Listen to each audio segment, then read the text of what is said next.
5, 4, 3, 2, 1. Ignition sequence has started.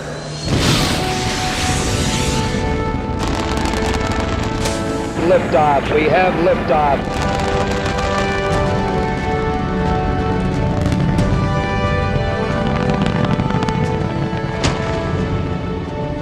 Fido, go. Guidance, go. Control, go. Telcom, go. GNC, go. Ecom, go. The Eagle has landed. We copy you down, Eagle. It's one small step for man, one giant leap for mankind. In the beginning, God created the heaven and the earth. And God said, let there be light. And there was light. Okay, Houston, we've had a problem here. Say again, please. Oh, Houston, we've had a problem. And it's been a long way, but we're here. Okay, are you guys ready? Here we go. It might sound corny, but the view is really out of this world. I believe that this nation should commit itself to achieving the goal, before this decade is out, of landing a man on the moon and returning him safely to the Earth. No single space project in this period will be more impressive to mankind or more important for the long-range exploration of space, and none will be so difficult or expensive to accomplish.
Of course, when I was selected for the program, I had very high aspirations of flying a lunar landing, but Apollo at that time, when Germany was going on, although it was in existence and in work, for those of us who were very deeply involved in Germany, it was still quite a step away.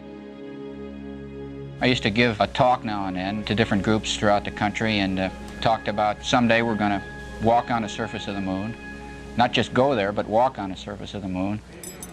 And I believed it, even though I found it hard to believe myself. I did believe it because I believed in what I was doing. But I turned around one day and I found out, gee, I was one of those guys who was walking in space, and with a little luck and God willing, I'll be one of those guys who's going to walk on the surface of the moon. And even having done some of this, it's still almost unrealistic to me.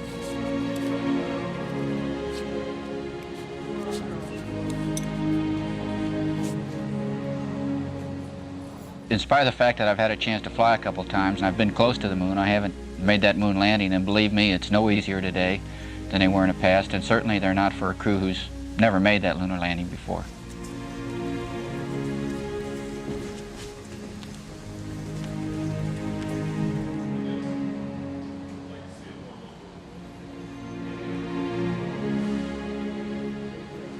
I think just like everybody else who's flown, I and all the people who fly with me and after me will bring very special experience to the program. Experience gathered generally prior to becoming an astronaut and then added to while they have been an astronaut. My experience just happens to be in the field of geology, and in particular in the observation of materials of the Earth as they exist in the field. That's what basically a field geologist does. In the case of exploring the far frontiers of space, a geologist has an advantage. It's because that's his livelihood, and that's what he's been doing most of his life. I don't feel that unusual. A lot of people think of it as being unusual, but it's really just another specialty. Hopefully, we open up with this the possibilities of applying other specialists to other problems.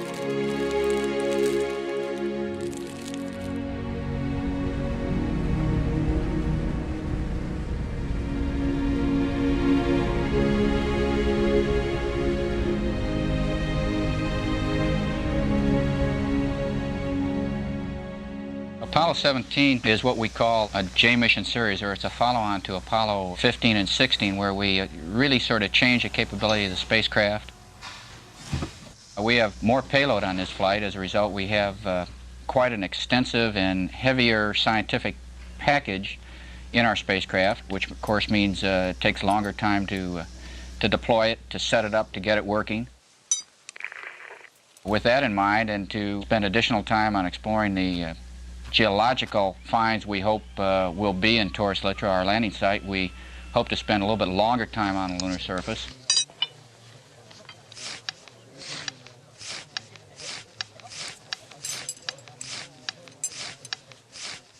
We added a lunar rover to the lunar module so that we could go further distances from the lunar module after we landed, get into areas in terms of geological exploration and exploration of the moon that we couldn't get to before.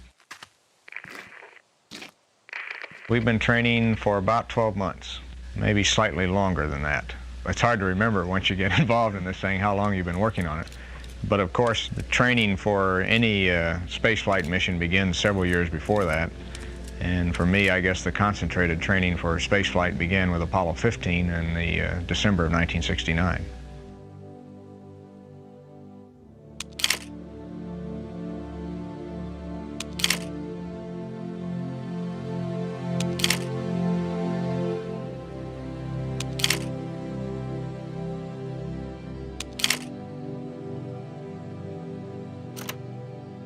This is Apollo Saturn Launch Control. We're T-minus 1 hour, 22 minutes and counting. Out at the pad, the space vehicle is surrounded by searchlights producing some 225 foot candles of light. At liftoff, approximately 7,500 foot candles will be produced from the flame of the Saturn V engines.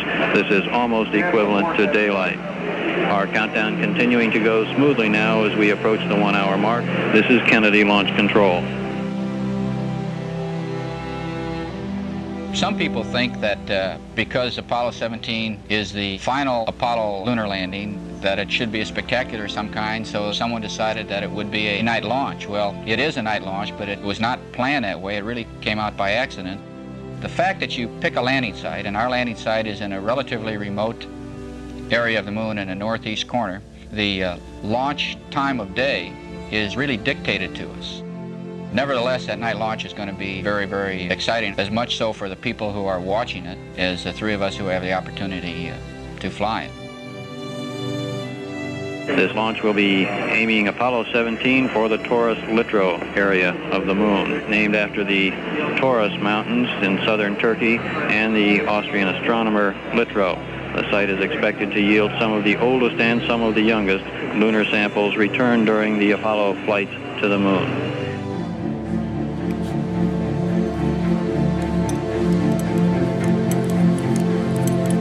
We have a chance to complete this first phase of lunar exploration and last chapters of a lunar history book that Apollo has the capability of writing. We won't know it for 50, 100 years, but some of the things that we are finding that were completely unexpected, that we didn't plan to find, will almost certainly be the most important things in the eyes of the history of science and very probably in the eyes of history of man. This is Apollo Saturn Launch Control. First stage, second stage, third stage, now all going to internal power. The flight of Apollo 17 will be able to be seen some 500 miles away as it goes into Earth orbit. For the eyes of the world, now look into space, to the moon, and to the planets beyond. And this generation does not intend to founder in the backwash of the coming age of space. We mean to be a part of it. We mean to lead it.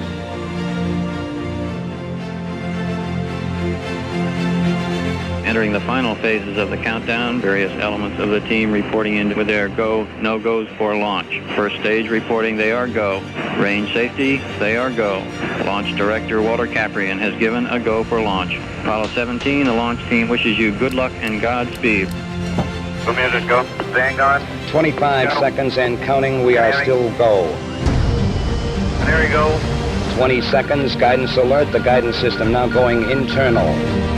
15, 14, 13, 12, 11, 10, 9, 8. Ignition sequence start.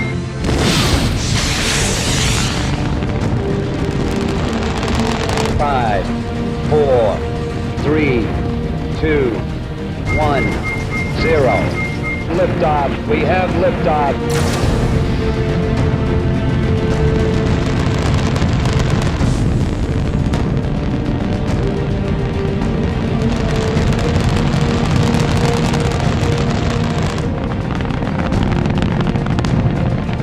And it's lighting up the area. It's just like daylight here at Kennedy Space Center as the Saturn V is moving off the pad.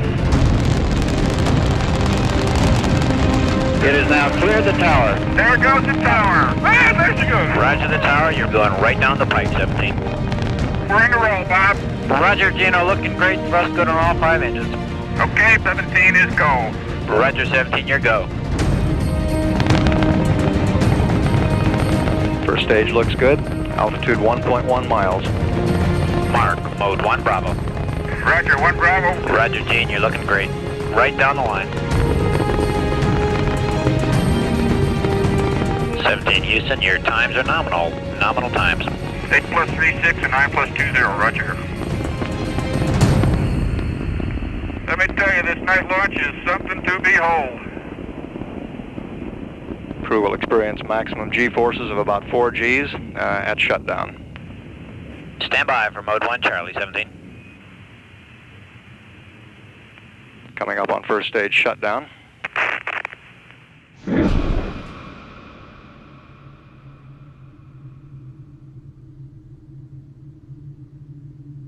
Houston, you are go for orbit. Go for orbit. Those are kind words, Robert. We're go for orbit here. Good show, babe. A little late, but a good show. Outstanding ride. Sure felt like it.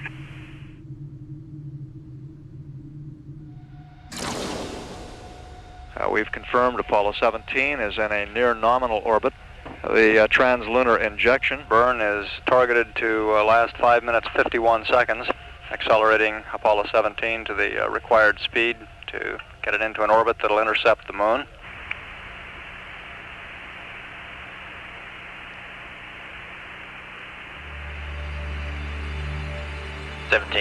You're looking great on a final status check here, and you're go for TLI.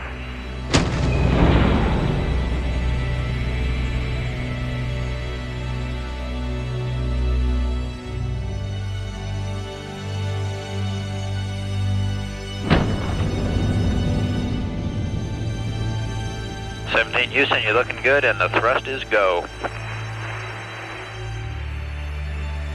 Booster reports the thrust looks good on the S4B. The velocity increasing, up now to 26,000 feet per second, beginning to climb ever more rapidly.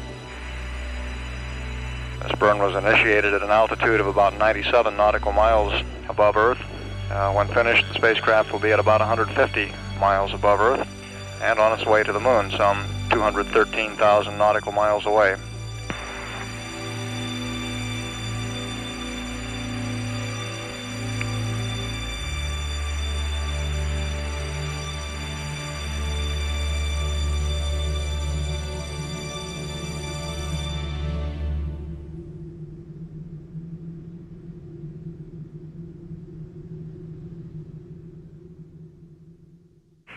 Houston, you have a go for T&D. Okay, I go for TNT. Okay, what do you do? Okay, we are maneuvering Houston. Ooh, what a beauty! Look at that. Yeah, Madagascar in Africa. What a beauty. And we got a few very bright particles or fragments or something that go drifting by as we maneuver. Looks like the 4th of July out Ron's window. No, but we've got the booster and his she pretty Challenger's just sitting in her nest. Roger.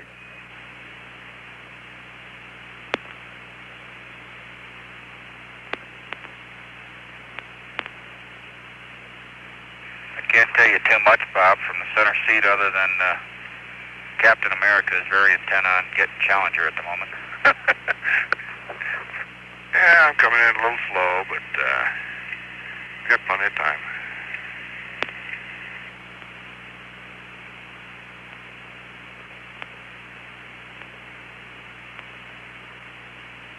Ron Evans now at the controls of America, moving in for the docking with Lunar Module Challenger. Let's suck it together. Ready. She's lined up, not bad. Okay. Prime 1. Mark it, stand by. There she comes. Okay, we got it. Oh, man, did we? Capture Houston. Roger. This is Apollo Control. America and Challenger are on their own at an altitude of 13,000 nautical miles from Earth.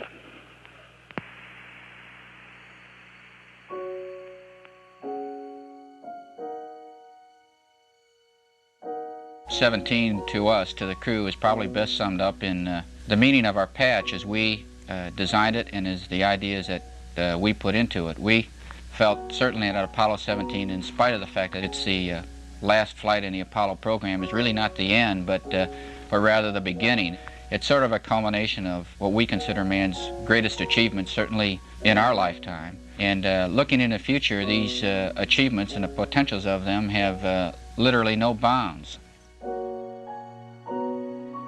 We have the God of Apollo on our patch. He represents not just the Apollo program, but mankind himself, represents knowledge, represents wisdom. And Apollo is looking out into the future. He's not looking behind. And he's not simply looking at the moon, someplace that mankind has been, but he's looking on beyond the moon and into the future. We have, along with him, up in the corner of our patch, a golden moon, sort of representing a golden era of spaceflight that we are bringing to a close now. The achievements that have happened in this past decade were not by accident. America brought us where we are today, and the United States of America is going to lead us into the achievements and the accomplishments of the future.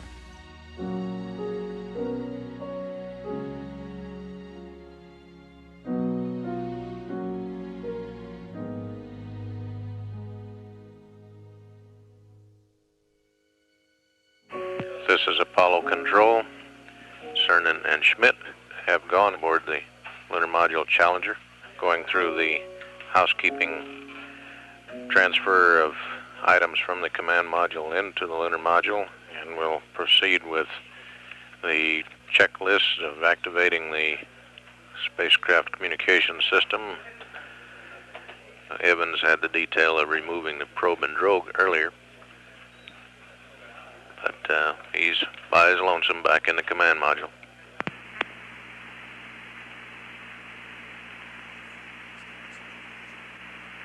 Gordy, doesn't look like I have a chance to go to church today, but under the circumstances, I guess it'll be okay. Next time he's a good father, you might have him put a good word in for us. Okay, I'll do that.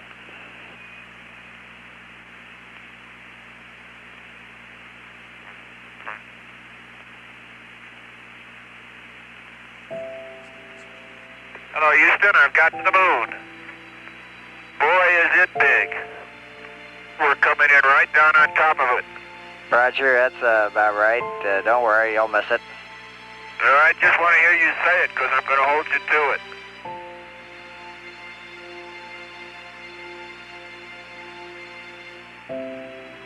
Hello, America. How do you read Houston? Over. Hello, Houston, this is America. You can breathe easier. America has arrived on station for the challenge ahead.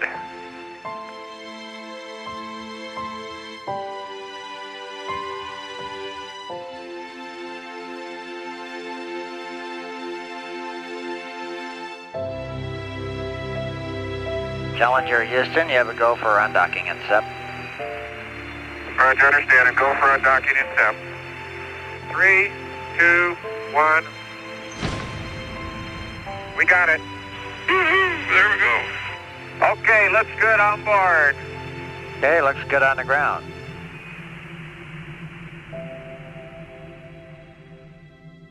Now, the landing site of Apollo 17 Taurus Littrow is, and I'm speaking from the guy who's actually going to fly the spacecraft to land it, is very, very challenging. It's sort of a box canyon surrounded by mountains on three sides, and a landslide that comes off one of the mountains that has some rubble that is strewn across some of the craters just in front of where we're going to land. So from a pilot point of view, it's very, very challenging. Gordo, this is spectacular. It is absolutely spectacular looking at that command module America down there coming across the surface. Sounds great. Hey, Ron, listen, this ridge you're coming on over, just stick your hand out the hatch and grab a rock. We got the landing site. We're coming right over the front of it. Super targeting. God, we've got Family Mountain. We've got Corsa Massif. We can see the Scarp. We can see the Light Mantle. I've got the Great Cross, Camelot, Sherlock. Believe it or not, Houston, they're all there. Houston, I can even see Poppy right where we're going to set this baby down. Very good. Man, Gordo, this is absolutely spectacular. Sure sounds like it. During the next frontside pass comes the moment of truth. Challenger will descend to the surface of the moon and touch down at the Taurus Littrow landing site. Okay, all flight controllers, gonna go for powered descent.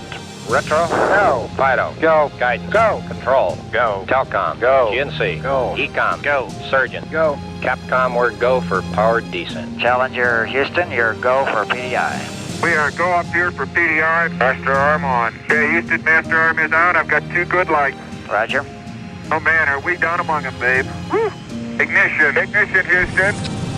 Attitude looks good. Roger, you're looking good here. Okay, Gordo, we're out of 11,000 at 9. And the computer likes it. Stand by for pitch over. Oh, are we coming in? Oh, baby. I'll need the pro. I'll give it to you. Pitch there it is. Proceeded. And there it is, Houston. There's Camelot. Wide on target. I see it. We got them all. 42 degrees, 37 degrees, to 5,500. Challenger, you're go for landing. Fuel is good. We are getting close. 500. 15 feet per second. 300 feet. Going down at 5. Going down at 5. Your fuel's good. 110 feet. Stand by for some dust. 80 feet.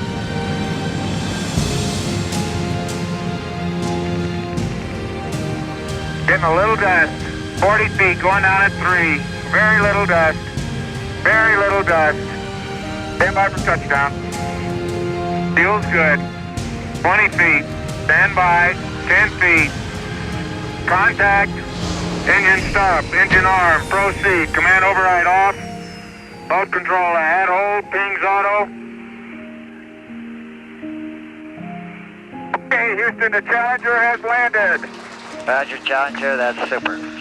Boy, you bet it is, Gordo. Boy, when you said shut down, I shut down and we dropped, didn't we? Yes, sir. But we is here. Man, is we here. How's that look? Pressures look great. Manifolds right on. Brian, I had the meatball all the way. Beautiful. Jack, are we going to have some nice boulders in this area? Okay, the old camera's off. Okay.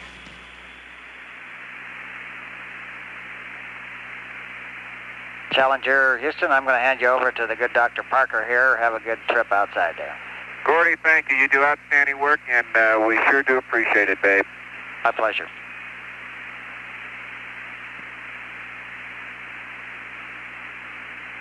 I think we're getting to our favorite part here. Click, click, click. Your helmet is locked. Your visor is locked. Oh, man. Woo. You ready for this?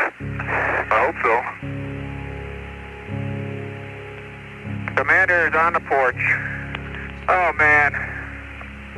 Oh, man. Oh, man. I'm on the footpad. And Houston, as I step off at the surface at Taurus Littrow, we'd like to dedicate these first steps of Apollo 17 to all those who made it possible. Oh my golly! Unbelievable! Unbelievable, but is it bright in the sun? How you doing, Jack? Fine. Jack, you're looking good. Beautiful, guys, beautiful. Hatch is closed. Hey, Jack, don't lock it. I'm not gonna lock it. We gotta go back there. You lose the key and we're in trouble.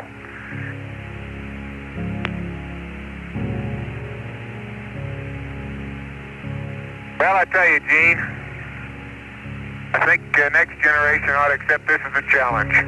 To see them leave footsteps like these someday. A geologist's paradise, if I ever saw one.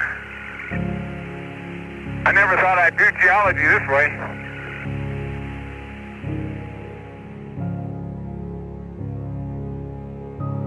The Taurus Littrow site on the northeastern part of the moon at the edge of one of the large lunar basins called Serenitatis was selected as representing both a new part of the moon, which we had not explored yet, and having major features that would allow us to complete this first phase of lunar exploration and last chapters of a lunar history book that Apollo has the capability of writing. Those features are the edge of the Serenitatis Basin, where we have a very strong possibility of finding some of the oldest, if not the oldest, rocks that have so far been sampled and observed on the moon. And it also has the dark mantling deposit that is potentially some of the youngest volcanic rocks that we've seen on the moon. And then, of course, there's this other thing of the unexpected, and who knows what that's going to be. And that's really what makes it exciting. Okay, here we go. Challenger's baby is on the roll. Okay, I'm going to take a little spin around here. Don't run over me. Don't worry.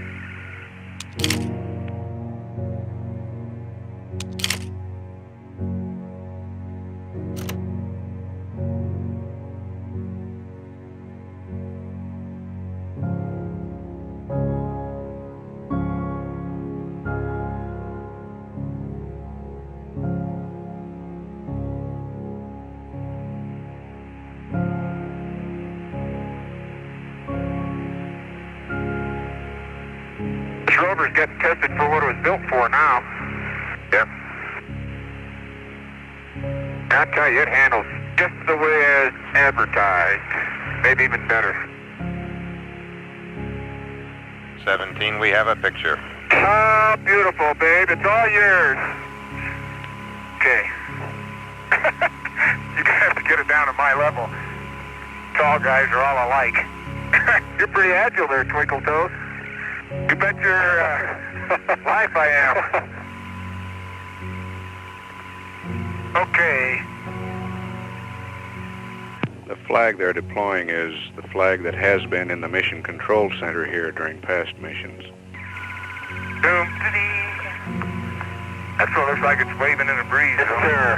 How about right there? It does wave when you do that. Yeah, but did you ever see it vibrate like that? I've never put a flag up in the moon before. What? We got a beautiful picture of you guys up down there. Let me tell you, Bob, this flag is a beautiful picture. That's beautiful. This has got to be one of the most proud moments of my life, I guarantee you.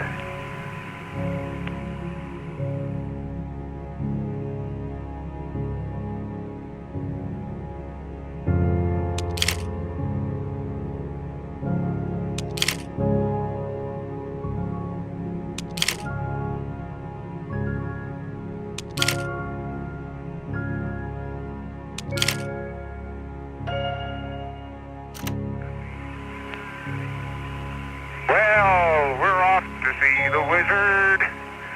Hey, do you need me, Gene? Nope. I'm going to go deploy an ALSEP. Have at it. First, I got to find an ALSEP site. Schmidt carrying the ALSEP about 100 meters east of the LEM.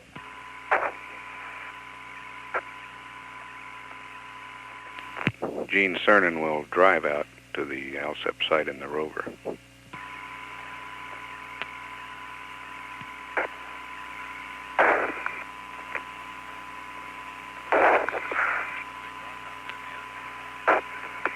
I say there, Jack, that looks like a big rock out there beyond. That's the one we were talking about earlier.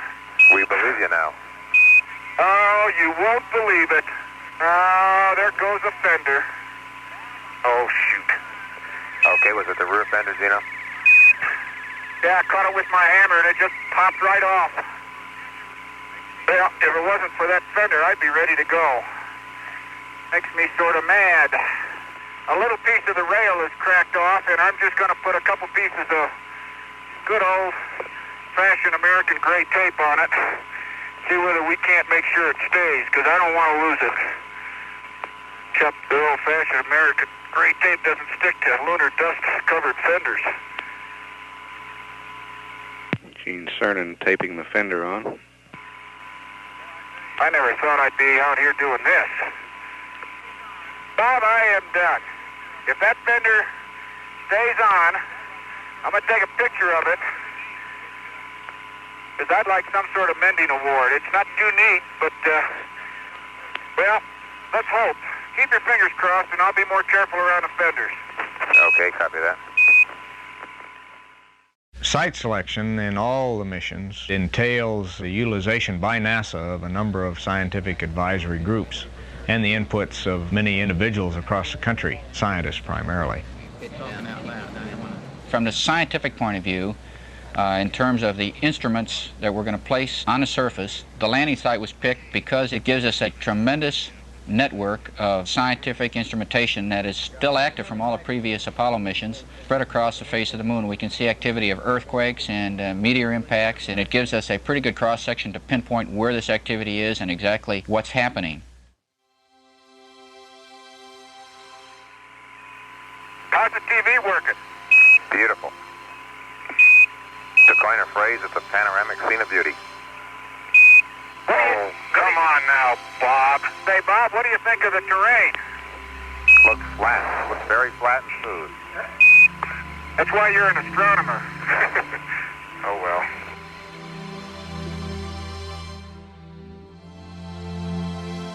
In the moon, we have a window into the very early history of a planet in the near-Earth part of the solar system. From 3.3 billion years ago back to, say, 4.6 billion years ago. That is a history which is almost totally obscured to us on Earth. On the moon, that's where lunar history starts, and that's why it's exciting to Earth scientists who have for years been trying to find out what happened to the Earth in that very early time, and an understanding of the processes that really affected the total distribution of materials on the Earth. And it's in those materials that lie our resources, and in the long-term understanding of the Earth so that we can exploit those resources and exploit them in obviously a now, I think, a much more enlightened way than maybe we did in the past, but nevertheless we must exploit them in order to preserve the civilization we're used to. That's reason number one, a little bit involved, but it is probably the primary material justification, scientific justification for going to the moon. Secondly, and equally important related to the Earth, is an understanding of the history of the sun. And within the soils of the moon, and within the rocks of the moon, the very surface layers of the moon, we are starting to see the effects of solar history on those materials. And there is no way we can get this information on the Earth or in orbit around the Earth, because what we see there is what's happening now. What we see on the moon, we can go through the record of the soil and see what has happened 100 million years ago and up to probably at least 1 billion years ago in some places on the moon. And if we don't understand the sun and how it affects materials and what the history of that sun has been as it has affected our own environment on Earth, it's going to be very difficult to understand how to preserve the environment that we now know, because the sun is still the prime mover, the prime force for change in the environment we have to deal with.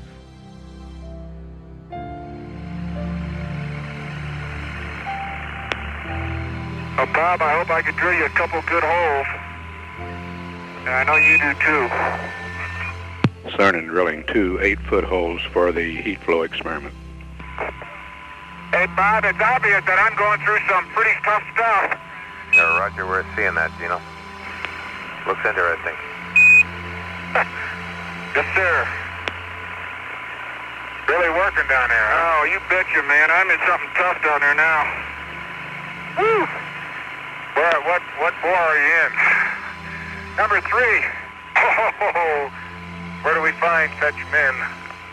If I let go of that drill and I wasn't anchored to the ground, it'd throw me over the massif. It's funny how for every action there's an equal and opposite reaction, isn't it? Hey, I've heard that before. Oh, man. Yeah, that's what I've been doing. Oh, no. Come on, baby. Now that I got it. Okay. Stay there. Okay, back. Thank you. Boy, Gino, that's what you call getting down into your work. Bob, I'll save my comments till later. Oh, me oh my. We got them 3 cores, we got the neutron flux down, and we got 2 heat probes, and an L-step. Bob, I feel pretty good about that. That makes me feel pretty good. Okay, congratulations.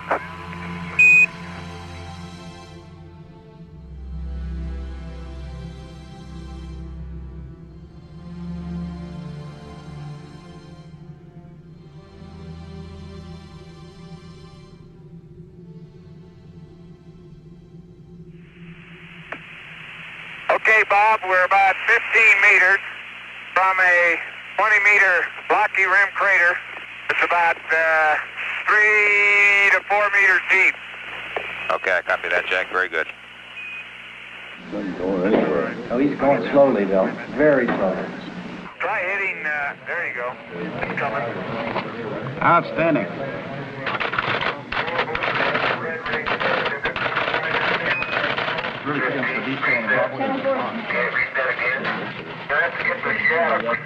The foreground features are somewhat different, simply because they were farther up under the hill, I think. But otherwise, that's remarkable.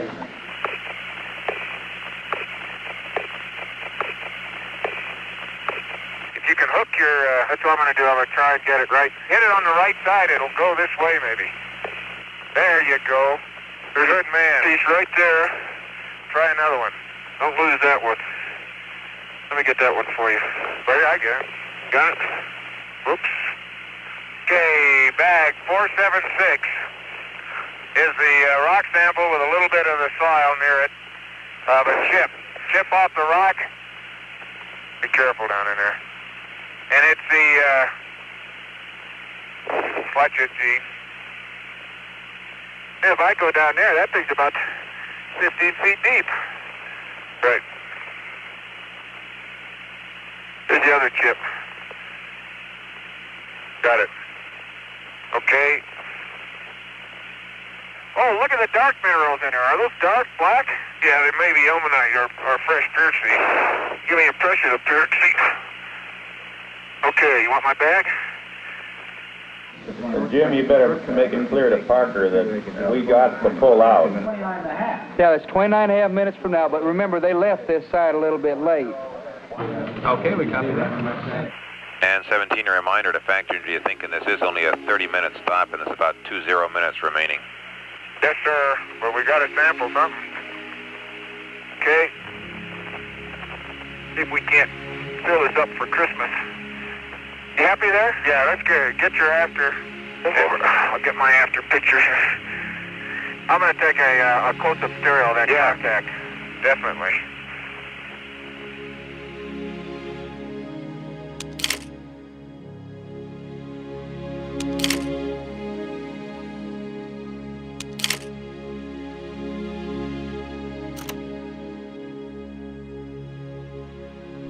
So what I really bring as a specialty is the ability, hopefully, of being able to integrate what I see, which in turn not only tells me what I should sample or what I should say or what I should photograph about what I see, but it will lead me to other observations. And this is something you gain by experience, no matter what field you're in. Field geology, aircraft flying, test piloting, botany, poetry, law, you name it. What you gain by experience is the rapid synthesis of what you're exposed to and a projection of that exposure into the next step.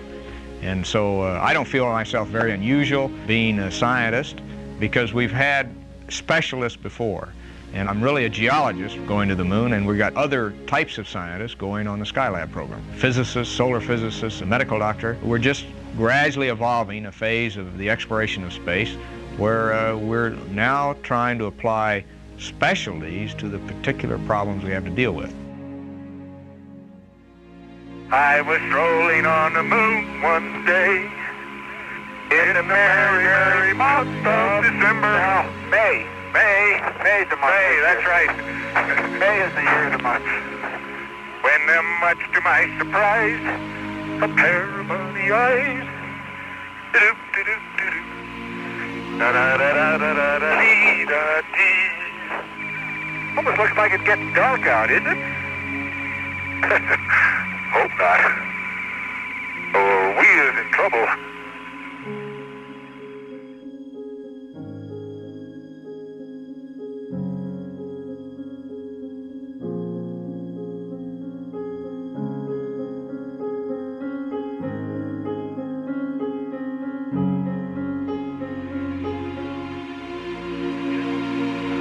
That's a pretty good day's workout, you know? You know, I don't think we need an exercise period. Man, I hate this dust. I gotta make a new fender tonight. My tape didn't hold, it was too dusty. Oh man, look at that fender. That's terrible. Okay, we'll take a look at it here while you're sleeping.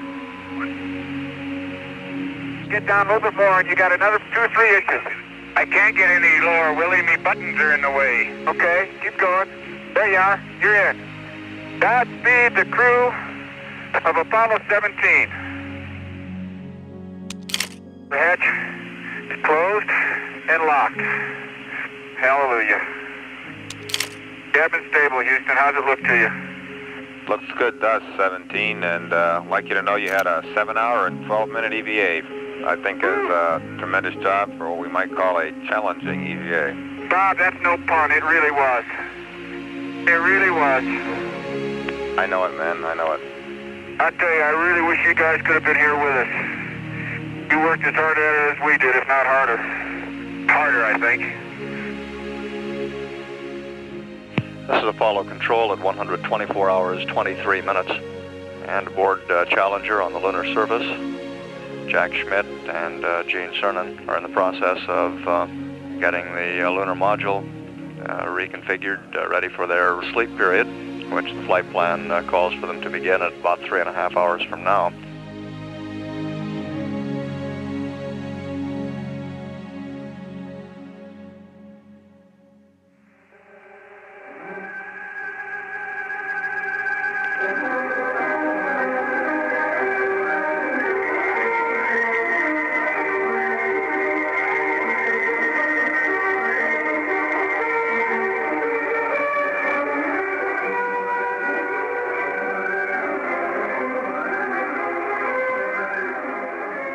Good morning, Challenger. Dum, dum, da-dum, dum, da-dum, dum, dum, da-dum. How's everything look, Gordy? Couldn't look better. How's it look to you? Okay, Houston, on this fine Tuesday evening, as I step out onto the plains of Taurus Littrow, Apollo 17 is ready to go to work. Oh, what a nice day. Funny, there's not a cloud in the sky, except in the earth. Whee! Okay. Challenger, Houston, we've been working while you've been sleeping on a fix for the missing fender. John Young's been over working it out in a suit with the mock-up rover. Sounds good, babe. Appreciate it. Okay, I'll now turn the microphone over to Captain Young. Hey, Gino, this is John. Hello, John. How you doing? Oh, just fine. You guys are doing a superb job. Really beautiful.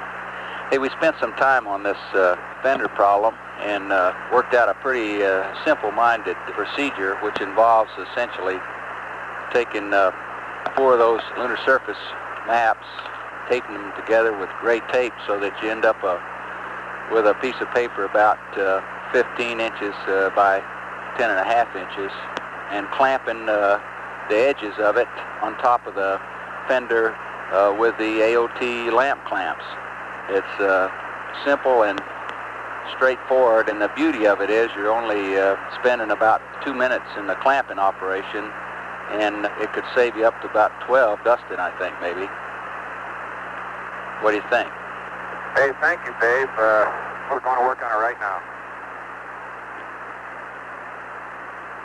Okay, hold it right there. Let me get the, okay. Think that'll stop the dust that way? Well, it'll stop some of it if it stays on. Crew is using maps to make that fender. The clamps are from the optical alignment telescope lamp. As you can see, it's only a paper fender, but the moon is real. I'll hold it right there while I clamp it down. Man, that's tight. I think that'll stay. I think it'll stay. Okay, The maps are configured. sounds like a good attempt, men. We'll hope it works. Does that look good to John from what he did? It looks exactly what he did, he says. We gotta take a picture of that fender if it works. Wait a minute. Gene, you're good as is. We're ready for you guys to go.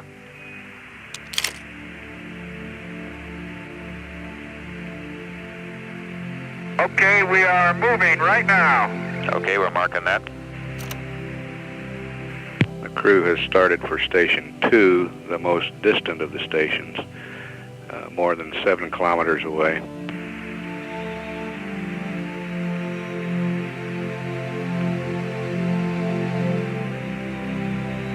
It's a little rocky out here. Yeah, it sure is. Okay, the fender fix is working so far. And I'm averaging probably 10 to 11 clicks. It's not exactly straight line navigation, but I think I can hold most of it. Roger, beautiful. Whew. The Taurus Littrow site for Apollo 17 is one where at the mountain front you'll be hearing the names South Massif and North Massif as we explore that part of the moon. At these fronts or massifs, there is an excellent probability, because of the impact event that formed the Serenitatis Basin, we will see rocks that form the early lunar crust. The big emphasis there will be to see these very old rocks that will help push this history book of the moon back right up to the very earliest possible time that we can examine on the moon that we know about, potentially as old as 4.4 or 5 billion years old. Hold it, Jack. Oh, watch it. Hold it, hold it. You can go around that one. you betcha. Woo! Gonna wrinkle your toes now. Oh, I wouldn't worry, Gene. Okay, the surface is not changing in terms of the detail, the surface texture of the fine-grained regolith. Most of the brightest craters have a little central pit in the bottom, which is glass lined. Look at that crater. Woo! Oh, man, a Shivets. Woo! Boy, I tell you, are those massifs getting to look big now? Holy moly. Man, this has been a trip. Man, I tell you, we're really up on top of this thing. You guys been driving 64 minutes. Well, we're almost ready to park. Okay, beautiful. We're right where we wanted to be for Station 2, and it looks like a great place. They parked. Station 2 is right at the base of the South Massif.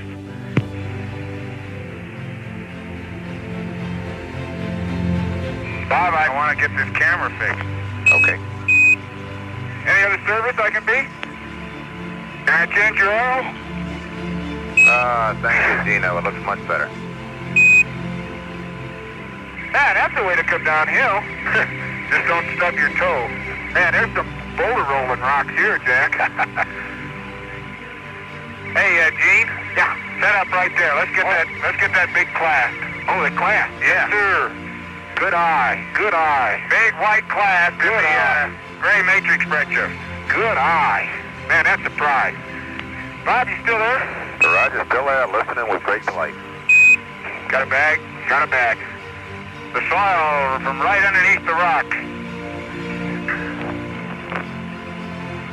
It's the old boulder rolling trick. Don't hit the rover. Whee! 17, if you want to just take a minute, you might look up in the sky and notice the beautiful Mother Earth. Hey! There she is. Oh, boy. There is orange soil. It's all over. Hey, it is! I can see it from here. It's orange. 3, 2, 1, ignition. Right away, Houston. Take your final look at the Valley of Taurus Mitchell. Here, man completed its first exploration of the moon. May the spirit of peace in which we came be reflected in the lives of all mankind.